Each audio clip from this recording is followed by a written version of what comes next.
Faham Wahabi kai bertemu dalam ruangan tu ya dakwah nyoje segala macam. Alian viral pak itu pak media sosial bahwasanya perokun tuluk ka bid'ah ka harum ka syirik nyoje segala macam. Indah tu kamu nyan ngebubuk jemu. Wa idza qila lahum ittabi'u ma anzala Allah qalu bal nattabi'u ma alfayna 'alayhi aba'ana awalau kana aba'uhum la ya'qiluna shay'an wa la yahtadun. Ada ustadz ngisi pengajian, dirampas mic-nya, nggak boleh ngisi di Aceh. Dirampas, nggak boleh ngisi. Terus ada yang datang protes. Kami nggak suka, karena ustadz ini suka apa-apa syirik. Semua yang adat istiadat kita yang selama ini kita yakini semua dibilang syirik. Itu kan dari nenek moyang kita. Loh, saya tanya, apakah nenek moyang kita dulu bisa baca Quran? Apakah nenek moyang kita dulu bisa bahasa Arab?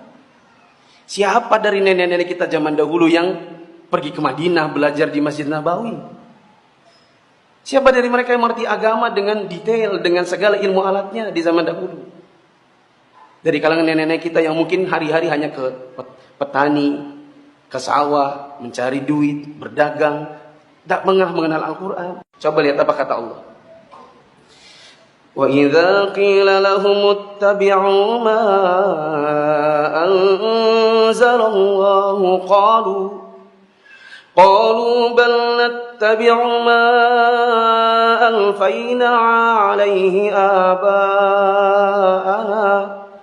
awalau kana aba'uhum la ya'qiluna shay'an لا يعقلون شيئا ولا يهتدون.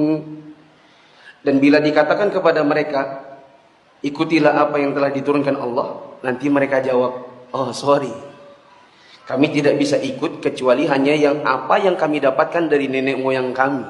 Lalu Allah sindir, apakah mereka akan ikut? Meskipun nenek moyang itu sebenarnya mereka semua tidak tahu apa-apa dan tidak mendapatkan petunjuk dari Allah.